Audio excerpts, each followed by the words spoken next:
What if the person who destroyed your family, who stole everything, who ruined lives, who walked away laughing, what if they faked their own death to escape justice? For 3 years, I mourned her. I attended her funeral. I watched them lower an empty casket into the ground. I tried to move on, to let go of my rage, to accept that she'd died before I could make her pay for what she'd done. But 2 months ago, I was scrolling through Instagram, looking at vacation photos from a friend who'd moved to Costa Rica, when I saw her in the background of a beach photo. Same face, same distinct scar above her left eyebrow, same tattoo on her wrist. Vanessa Chen, the woman who stole $2.3 million from my family's business. The woman who seduced my father, destroyed my parents' marriage, convinced him to embezzle from his own company, then disappeared with everything, leaving us bankrupt and broken. The woman whose body was supposedly found in a car that went off a cliff in Big Sur 3 years ago. She was alive, living under a new name in a beach town in Central America. And she had no idea I was coming. If you're just starting this story, hit that subscribe button right now, because what I'm about to tell you is the most elaborate revenge plot you've ever heard, crossing international borders, involving private investigators, legal loopholes, and a confrontation that would leave one of us destroyed. Tell me in the comments where you're watching from and what time it is there, because this journey of hunting a ghost will keep you on the edge of your seat until the very last word. Let me take you back 5 years, to when this nightmare began. I'm Vanessa Chen, 32 years old now, 27 when this started. I'm a commercial real estate broker in San Francisco. My father, David Chen, built Chen and Associates Construction from nothing, a small family business that grew into a $15 million company specializing in residential developments across Northern California. My mother, Susan, handled the books. I was being groomed to take over eventually. We employed 23 people. We were comfortable, successful, proud of what we'd built over 30 years. Then Vanessa Walsh walked into our lives. She was 28, beautiful, charming, with an MBA from USC and supposedly 5 years of experience in construction project management. She applied for a senior project manager position, and my father was immediately impressed. She's sharp, he told me after her interview. Really knows her stuff. I think she could help us expand into commercial projects. My mother was less enthusiastic. There's something about her I don't trust. Did you see how she looked at you, David? That wasn't professional. You're being paranoid. My father laughed. She's qualified. We need someone like her. Vanessa was hired. Within 3 months, she'd become indispensable. She landed 2 major contracts. She streamlined operations. She had innovative ideas that actually worked. And she was sleeping with my father. I found out by accident. I'd stopped by the office late one evening to pick up some documents. I heard sounds from my father's office. Opened the door. And there they were. My 54-year-old father and his 28-year-old employee. On his desk, where my mother's photo sat, watching. Marcus, my father started. I didn't say anything. I just left. Drove home. Told my mother everything. My mother was devastated but not surprised. I knew something was going on. I could feel it. David's been distant for months. She confronted him that night. He didn't deny it. Said he'd fallen in love with Vanessa. That his marriage to my mother had been dead for years. A lie. They'd been happy, or so I thought. That he wanted a divorce. After 32 years? My mother said. You're throwing away 32 years for a girl young enough to be your daughter? I'm sorry, Susan, but I can't help how I feel. The divorce was brutal. My father gave my mother the house and a settlement, but he retained full ownership of the business. My mother, who'd worked as the company bookkeeper for 3 decades, walked away with nothing from the business she'd helped build. I was disgusted with my father. I stopped speaking to him, focused on my own career, tried to support my mother through her depression. 6 months after the divorce was finalized, my father married Vanessa. A small ceremony. I wasn't invited. My mother spent the day in bed, crying. Then, 3 months after the wedding, everything fell apart. It started with a call from the bank. Our business line of credit had been maxed out, $800,000 borrowed against the company's assets. My father claimed he'd taken the loan for a new development project. But there was no new project. Then the IRS called. Payroll taxes hadn't been paid in 6 months, $340,000 in tax liabilities. Then suppliers started calling about unpaid invoices. Hundreds of thousands of dollars owed. I went to confront my father at the office. He looked terrible, like he hadn't slept in weeks. The confident, successful man I'd known my whole life looked broken. What's happening? I demanded. Where's all the money going? I don't know, he said, his voice hollow. Vanessa handles the finances now. She said there were cash flow issues, that we needed to restructure some things, but I trusted her. She has the MBA, the experience. Where is she? She's not answering her phone. She hasn't been to the office in 3 days. That's when we started investigating. And that's when we discovered the truth. Vanessa had been systematically draining the company for over a year. She'd created fake vendor accounts and paid invoices to companies that didn't exist, companies that funneled money into offshore accounts she controlled. She'd taken out loans using the company's assets as collateral.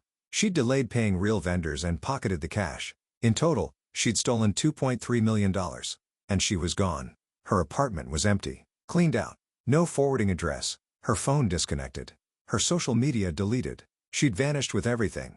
My father was destroyed, financially and emotionally. The company was bankrupt. We had to lay off all 23 employees, file for bankruptcy, sell the assets to pay debts. My mother, who'd gotten very little in the divorce settlement, got nothing from the business collapse. My father lost everything. The business he'd spent 30 years building. His reputation.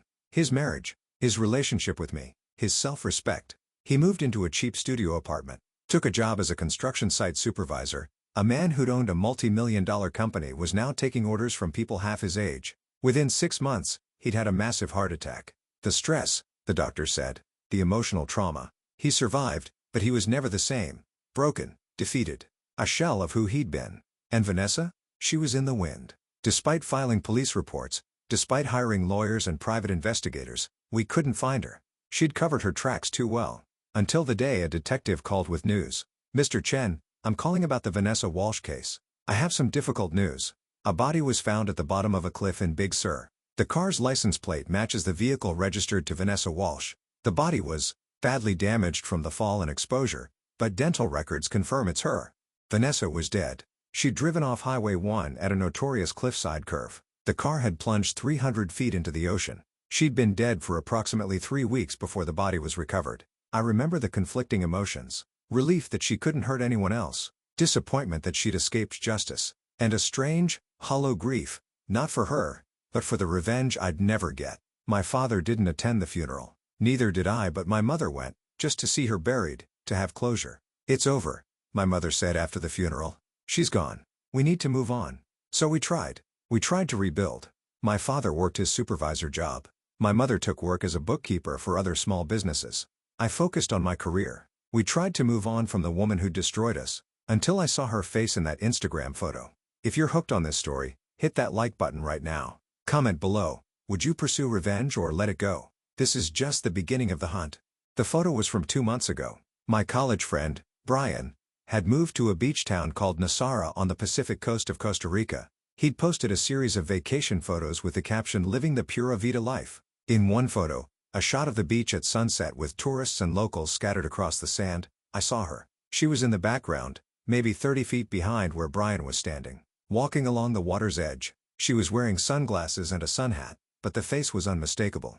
And when I zoomed in, I could see it clearly, the scar above her left eyebrow. A thin line she'd gotten in a childhood accident, she'd once told my father. And on her wrist, partially visible below her bracelet, the small lotus flower tattoo. It was her. My hands were shaking as I screenshot the image. Zoomed in further. Studied every detail. It was Vanessa. I was certain. But how? She was supposed to be dead. We'd buried her. Well, buried an empty casket, I realize now. The body had been too badly damaged to view, the detective had said. Identification was through dental records. Had she faked those too? Bribed someone? Stolen someone else's identity? I needed to know for sure before I did anything. I called the private investigator we'd hired 3 years ago. His name was Raymond Torres, a former FBI agent who specialized in financial crimes and fraud cases. "Mr. Chen, it's been a while. How can I help you?" "Raymond, I need you to look into something. Vanessa Walsh, I think she might be alive." Silence. That's impossible. I saw the death certificate myself. The dental records. I saw her in a photo. In Costa Rica. I need you to verify if it's really her. Send me the photo. I sent it immediately. Raymond called back 30 minutes later. "That does look like her. Same facial structure, same scar. But Marcus, even if that is her, proving it and doing anything about it legally is going to be extremely difficult. She's in another country. Even if we confirm she's alive, extradition for financial crimes is complicated. I don't care about complicated. I need to know if she faked her death. Can you find out?" "I can try, but it's going to cost money, probably a lot of money. Travel to Costa Rica, investigation there, potentially bribing officials for information. I don't care what it costs. Do it." Raymond flew to Costa Rica a week later. He spent 10 days there, and when he called me with his findings, I could hear the disbelief in his voice. "Marcus, you were right. She's alive. She's living in Nasara under the name Isabella Martinez. She works at a yoga studio. Lives in a nice beachfront house. She has a boyfriend, some American surf instructor. And she's been there for almost exactly 3 years. How did she fake her death? That's the interesting part. The body that went off the cliff wasn't hers. It was a Jane Doe, a young woman who died of a drug overdose in San Francisco about a week before the accident. Vanessa must have bribed someone at a morgue to access the body.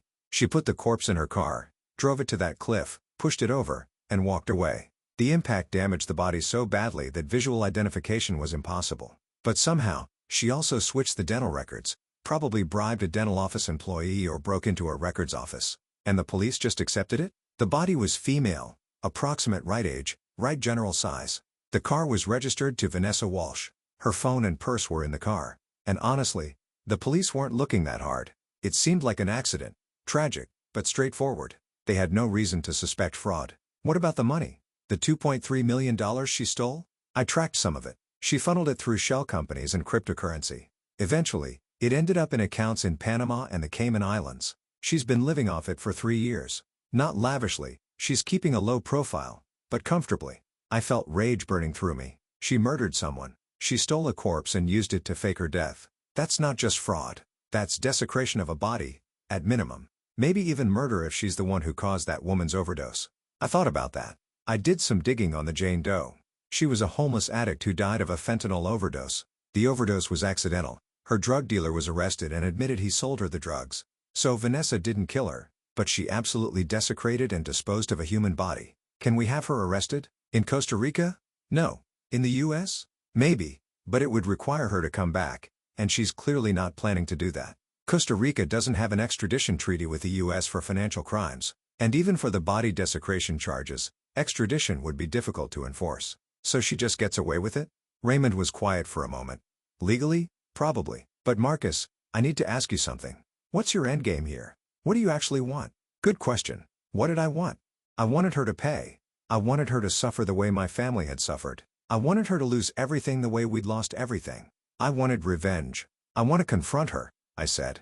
I want to see her face when she realizes she didn't get away with it. And then I want to destroy the life she's built. That's a dangerous path, Marcus. I don't care. Will you help me or not? I'll help you. But we need to be smart about this. If you go down there and do something illegal, you'll be the one who ends up in jail, not her. So what do?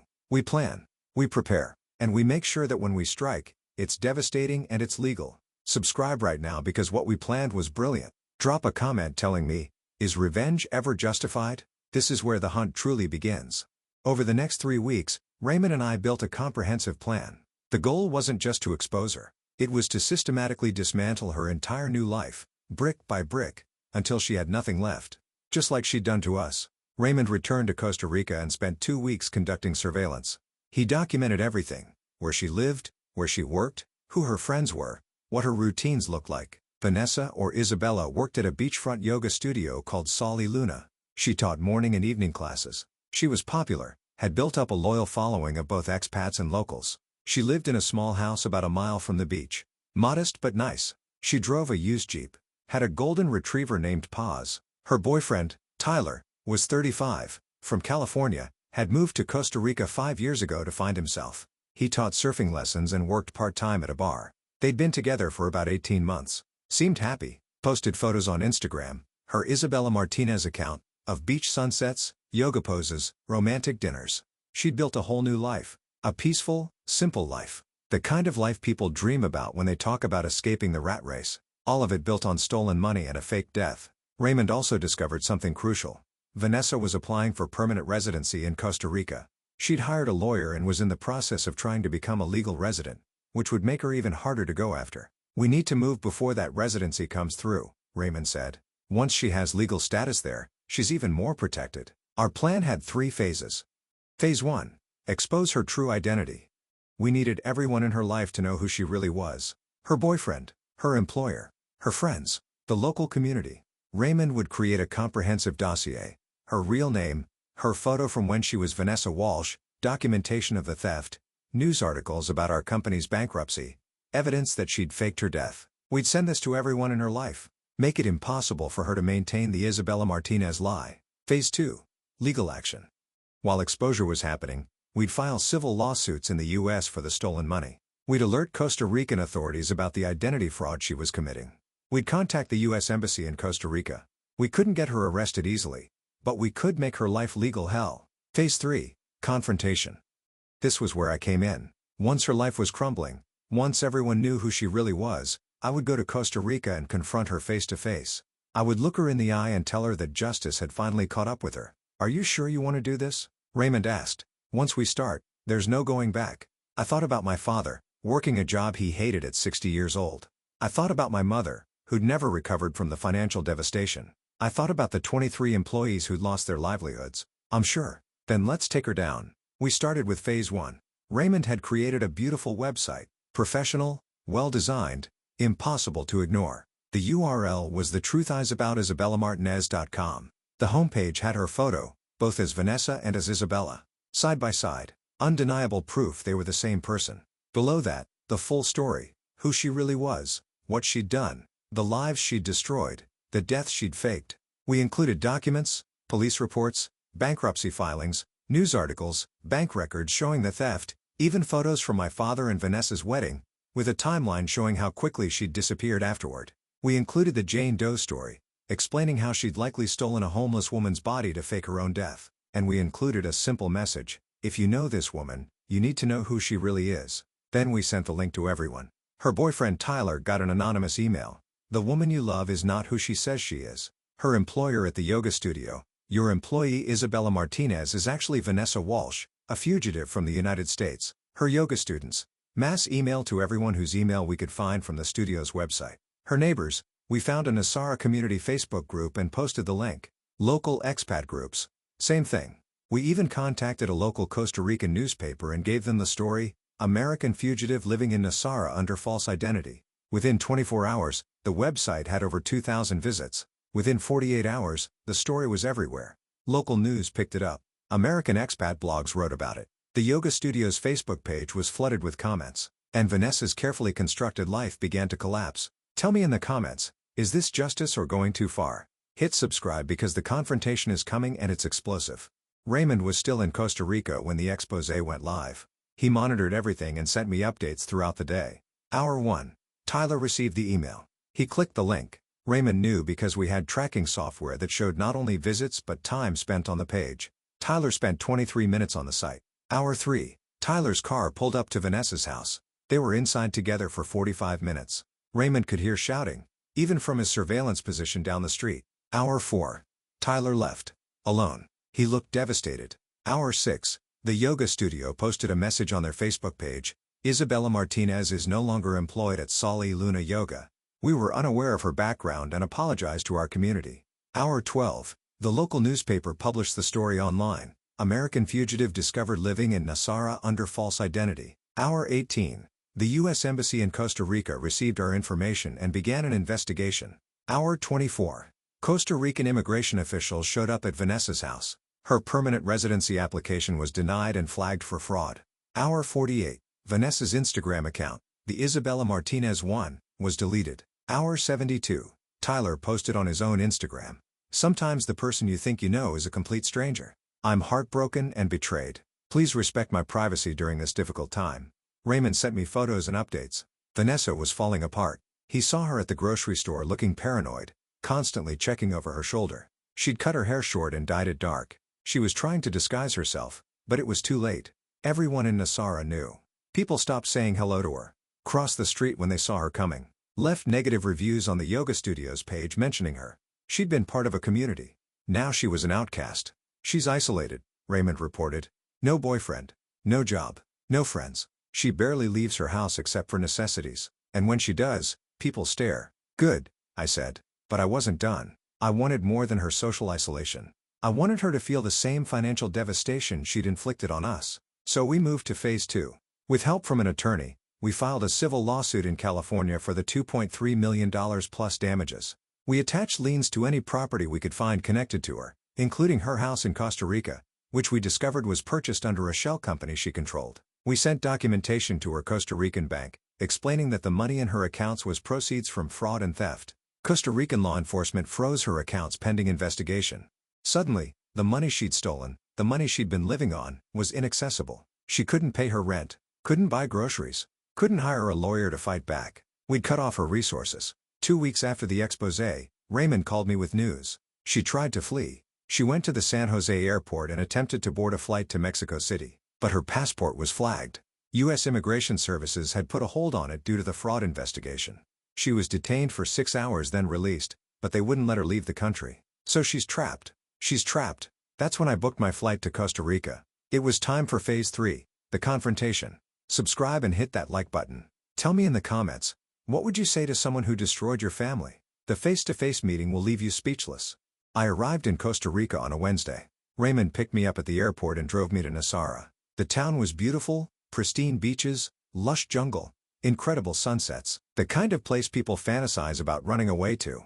I understood why Vanessa had chosen it. She's been staying inside mostly, Raymond briefed me as we drove. She knows people are watching. She's paranoid. She did make one attempt to contact Tyler, showed up at the surf school where he works. He refused to see her. She broke down crying in the parking lot.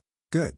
Let her feel pain. We checked into a small hotel. I debated the best way to approach the confrontation. Show up at her door? Confront her in public? Wait for her to come out? I decided on direct.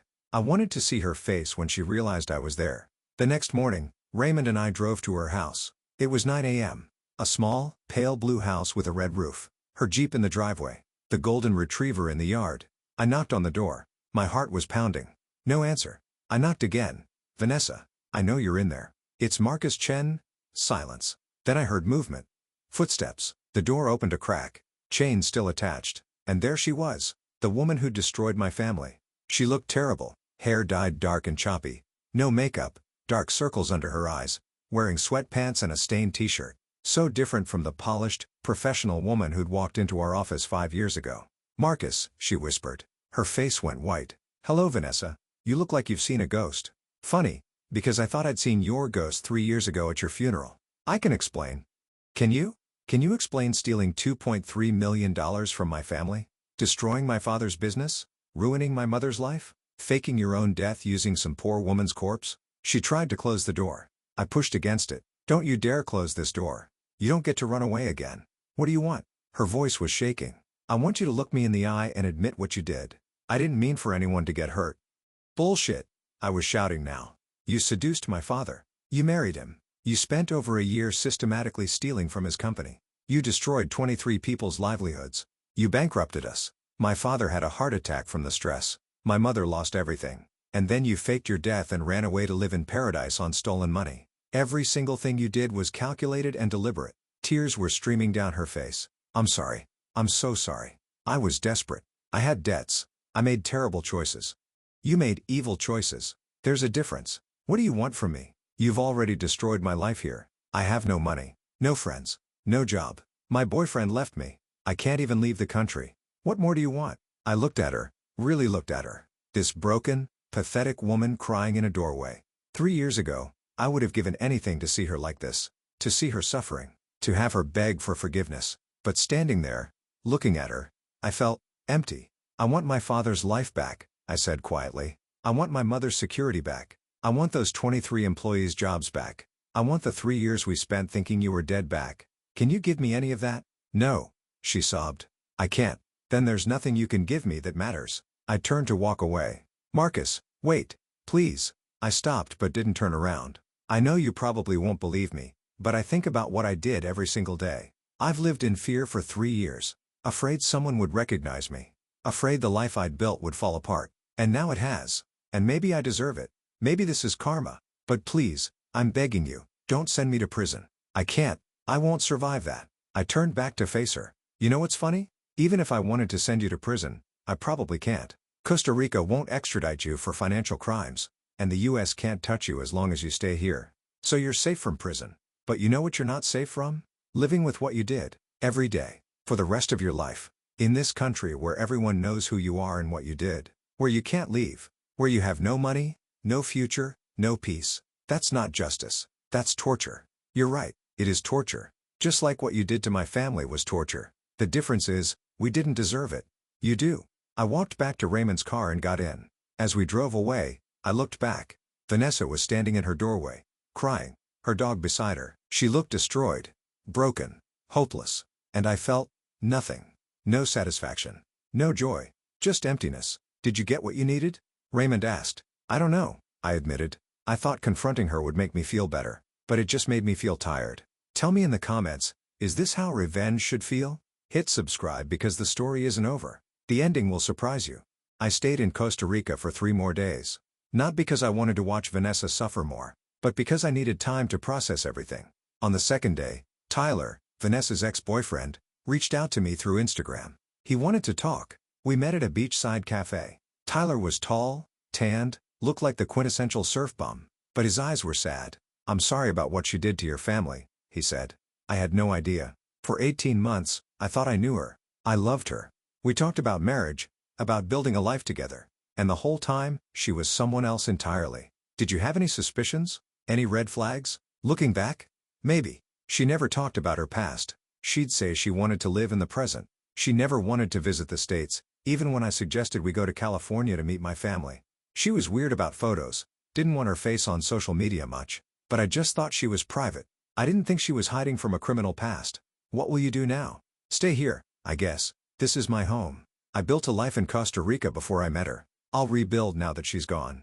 He paused. Can I ask you something? Sure. Was it worth it? The revenge? Tracking her down, exposing her, destroying her life. Did it make you feel better? I thought about that. No. But it wasn't about feeling better. It was about justice. She couldn't be allowed to just get away with it. She destroyed lives and then faked her death to escape the consequences. Someone had to hold her accountable. And now? Now she'll spend the rest of her life trapped in a country where everyone knows what she did. No money, no prospects, no way out. Maybe that's enough punishment. Tyler nodded. I hope you find peace, man. And I hope your family recovers. On my last day in Costa Rica, something unexpected happened. I was having breakfast at my hotel when a woman approached my table. She was in her 50s, American, dressed casually. Excuse me, are you Marcus Chen? Yes. Who are you? My name is Barbara Walsh. I'm Vanessa's mother. I stared at her. How did you find me? I've been trying to reach Vanessa for weeks. When I couldn't get through, I did some searching and found the website about her. I saw she was in Nasara. I flew down here 3 days ago. I've been trying to talk to her, but she won't see me. Someone at the hotel told me you were here. What do you want from me? She sat down uninvited. I want to apologize. For my daughter. For what she did to your family. I didn't raise her to be this person. I don't know where I went wrong, but somewhere along the way, she became someone I don't recognize. Did you know about the theft? The fake death? No. I thought she was dead. I mourned her for 3 years. Then 2 weeks ago, I got an anonymous email with a link to that website, finding out she was alive and that she'd faked her death. It was devastating. But learning what she'd done to your family was worse. I'm so sorry. I looked at this woman, Vanessa's mother, and I saw genuine pain. Whatever Vanessa had become, her mother was suffering too. Why are you telling me this? Because I need you to know that some of us are good people. Vanessa's choices are her own. But I want you to know that her family is horrified by what she did. And if there's anything I can do to help your family recover, testifying, helping with the civil case, anything, I will do it. The best thing you can do is make sure Vanessa faces the consequences of her actions. Don't help her run again. Don't give her money. Don't enable her. I won't. I came here to tell her that. She's not my daughter anymore. The daughter I raised died 3 years ago. The woman living in that house is a stranger. Barbara left. I finished my breakfast. And I booked my flight home. Subscribe because the final chapter reveals what happened to everyone. Comment below. Do children owe their parents debts? The ending brings unexpected closure. It's been a year since I confronted Vanessa in Costa Rica. A year since I exposed her new life and left her trapped in paradise-turned-prison. Here's what happened to everyone. Vanessa is still in Costa Rica. She can't leave. Her U.S. passport has been permanently flagged, and Costa Rica won't give her residency or a new passport. She's essentially stateless. She works under the table cleaning houses for cash. She lives in a small, run-down apartment about 3 miles from the beach. Her golden retriever, Paz, had to be rehomed because she couldn't afford to feed him. Raymond keeps tabs on her occasionally. She's become a cautionary tale in the expat community. The woman who faked her death and got caught. She'll spend the rest of her life there, trapped, alone, paying for what she did every single day. But I have one last question. Was I wrong? What would you have done in my place? Please tell me in the comments. And also, like and subscribe so we can be on courage to keep entertaining you.